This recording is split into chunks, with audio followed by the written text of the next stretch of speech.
Et à tous, bienvenue dans ce journal, le sommaire. Sensibiliser l'opinion mondiale sur l'importance de l'aviation civile internationale pour le développement socio-économique des pays, c'est l'objectif de la Journée mondiale de l'aviation civile. L'événement est célébré le 7 décembre de chaque année. Un colloque scientifique sur les sols, la rencontre a réuni enseignants, chercheurs et acteurs du développement rural et de l'environnement. Au cœur des débats, la protection et la réhabilitation des sols dégradés au Bénin. Et puis le poisson fumé est très apprécié pour sa saveur, si bien que de nombreux consommateurs en raffolent. Malheureusement, les conditions de fumage posent parfois un problème de santé.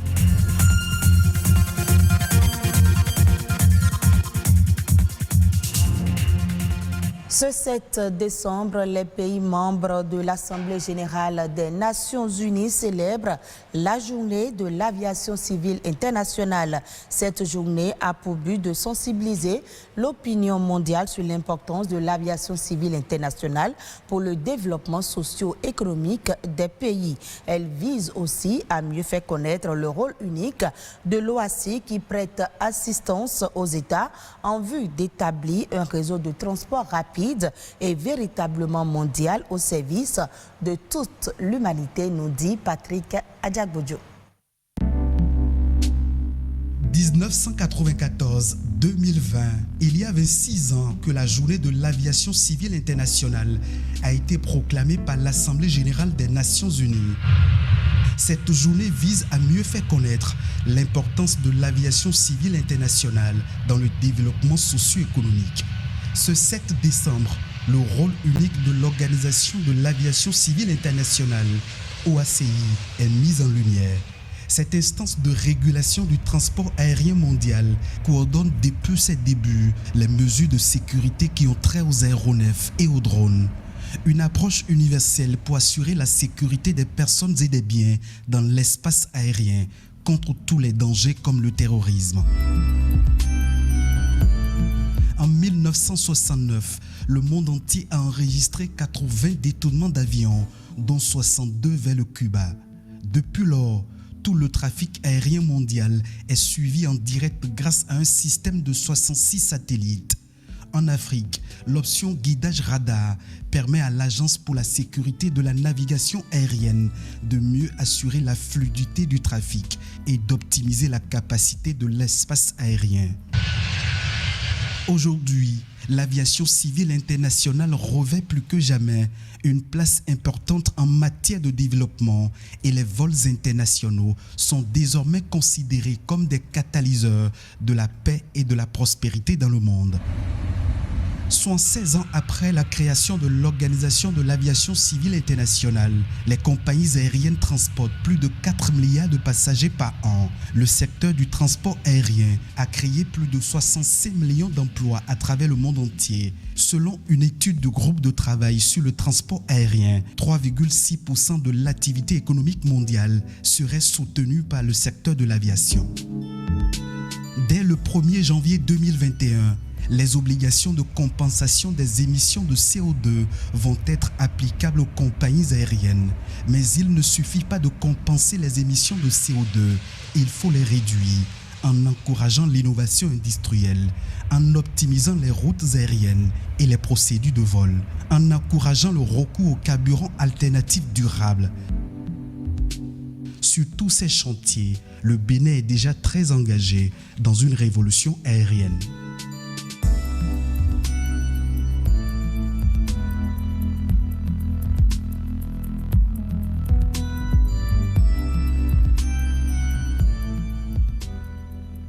Je l'annonçais dans les titres, 29% des terres sont fortement dégradées au Bénin contre 33% de façon moyenne. Ce sont là les résultats des recherches scientifiques effectuées en la matière et qui indexent l'action humaine comme principale cause. Au cours d'un colloque scientifique, les enseignants de la faculté d'agronomie de l'université d'Abomey-Calavi et leurs différents partenaires ont échangé sur la problématique. Les détails, c'est avec Alessandra Djotan. Le sol est le support de toute infrastructure. C'est un lieu de vie riche en espèces et en êtres vivants. Et c'est également le sol qui nourrit le monde. Comme ailleurs, les scientifiques béninois s'investissent dans la préservation du sol. Le maïs, le manioc et autres, le coton, toutes ces productions dépendent du sol. Ça dépend de la qualité du sol.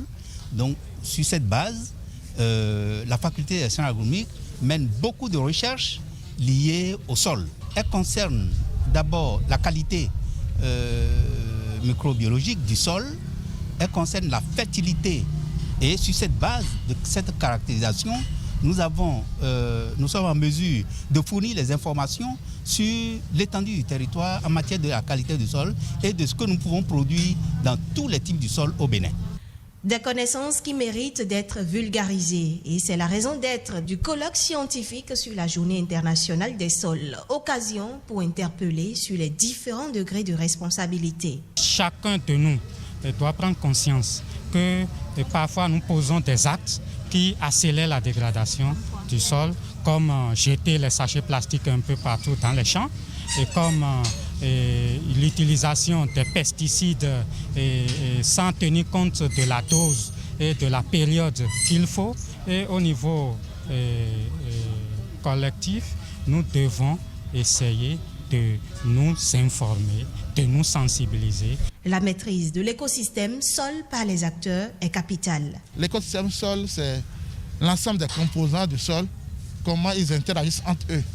Tout acteur et surtout les agriculteurs doivent savoir la composition du sol, comment les éléments du sol s'interagissent. Et quand un élément manque, quelle est la technique qu'il faut appliquer pour l'apporter, pour que le sol continue de vivre et que le sol continue de nous donner la production pour notre sécurité alimentaire. À cette fin, quelques solutions sont recommandées, à savoir l'utilisation des résidus de récolte comme paillage, la réduction des doses d'engrais et de pesticides et l'interdiction des feux de brousse dans les champs. On change de registre pour parler du poisson fumé, très apprécié pour sa saveur. Sa consommation est ancrée dans les habitudes, mais les conditions de fumage du poisson laissent parfois à désirer et pourraient même avoir des conséquences néfastes sur la santé. Une réalité qu'aussi bien les consommateurs que les femmes qui s'adonnent à cette activité semblent ignorer. Plus de détails dans ce reportage. Le poisson fumé est une source vitale d'alimentation et de revenus pour de nombreuses communautés côtières du Bénin. On estime aujourd'hui à 20 voire 30% les prises locales marines et d'eau douce qui sont consommées sous forme de poisson fumé. Un mets qui fait partie du plat quotidien des Béninois. Avec ces poissons fumés que vous voyez, je peux manger tous les repas que je désire. Nous mangeons ces poissons sans gêne. Il est conseillé de manger du poisson fumé. Si tu fumes bien le poisson, manger est un plaisir. Et pourtant, malgré sa saveur, ses bienfaits nutritionnels, son prix compétitif et sa durée de conservation, le poisson fumé représente un vrai problème de santé publique. On consomme tous généralement le poisson fumé et on ne sait pas forcément dans quelles conditions ça a été fait. On ne sait pas. On le voit au bord de la route, on fait juste le poisson. Au vu de ce qu'on voit ici, je me dis que si le poisson est toujours fumé dans ces conditions, il aura forcément un impact négatif sur notre santé. À Placrodi, de nombreuses femmes s'adonnent au fumage de poisson. Ici, le poisson fumé est obtenu suivant des méthodes peu soucieuses de la préservation de la santé du consommateur et des fumeuses elles-mêmes. Nos yeux sont malades à cause de la fumée et de la chaleur intense. Nous souffrons du rhume et du paludisme.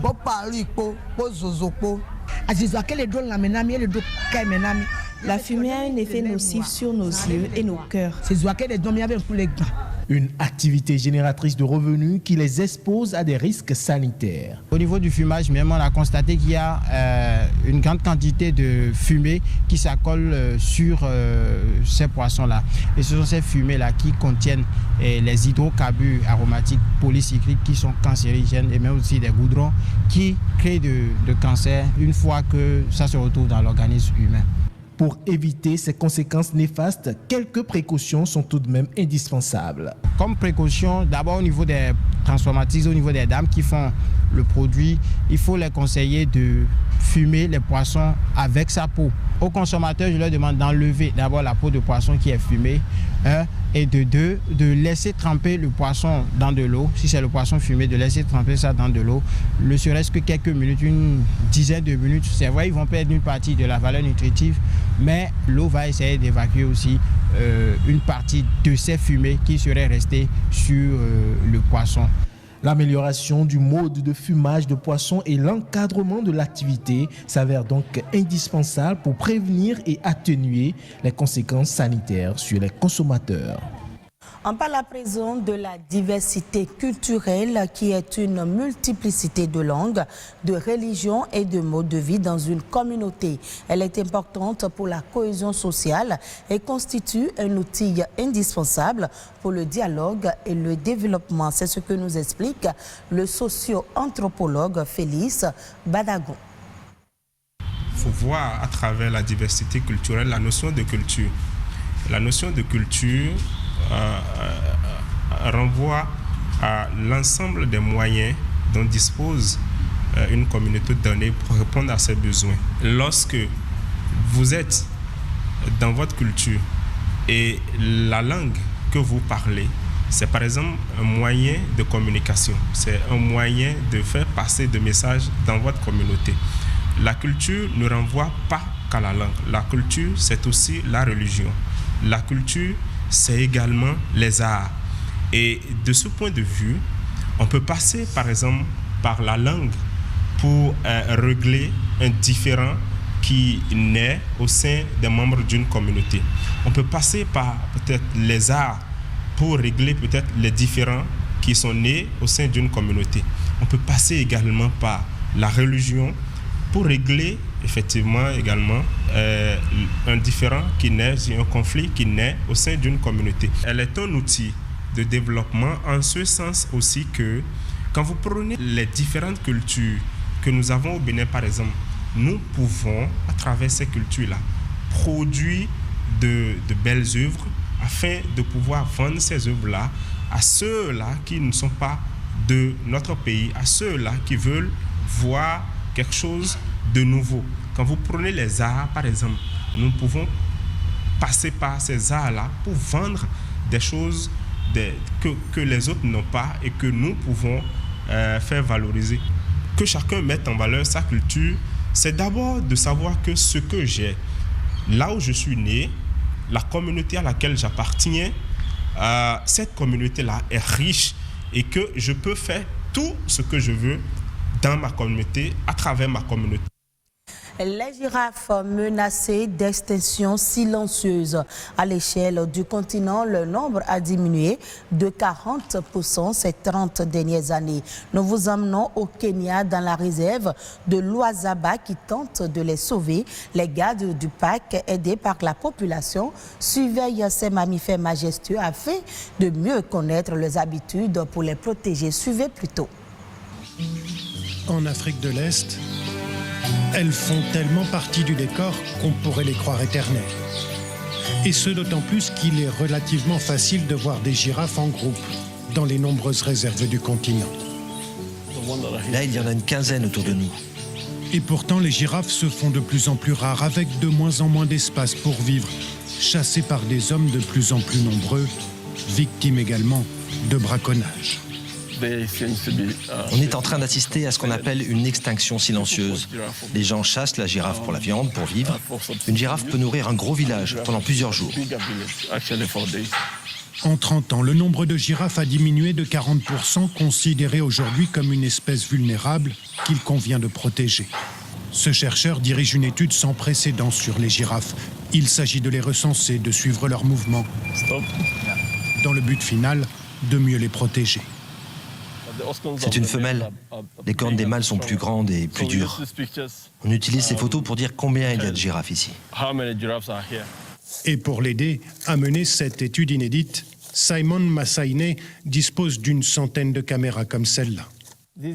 Voilà les appareils qu'on utilise pour suivre les mouvements des girafes. On estime qu'il y a 17 500 girafes aujourd'hui au Kenya. Et pour les protéger... Bonjour, comment ça va? Simon Massaïné s'appuie d'abord sur les populations locales. Je me répète, mais il faut continuer à nous dire quand est-ce que les girafes sortent des limites du parc. Les habitants sont donc mis à contribution pour s'assurer que les animaux restent en sécurité à l'intérieur du parc. Eux, les anciens mangeurs de girafes, ont bien constaté la baisse importante du nombre d'animaux ces 30 dernières années. Avant, c'est vrai qu'on chassait les girafes ici. Mais c'est fini. Maintenant, on les protège. Ce serait une catastrophe si les girafes disparaissaient complètement de cette zone. Je veux que mes petits-enfants voient les girafes comme nous avant. Les gardes du parc ont tous été recrutés dans les environs pour s'assurer du soutien des communautés locales, fondamental pour enrayer l'inquiétant déclin des géants de la savane.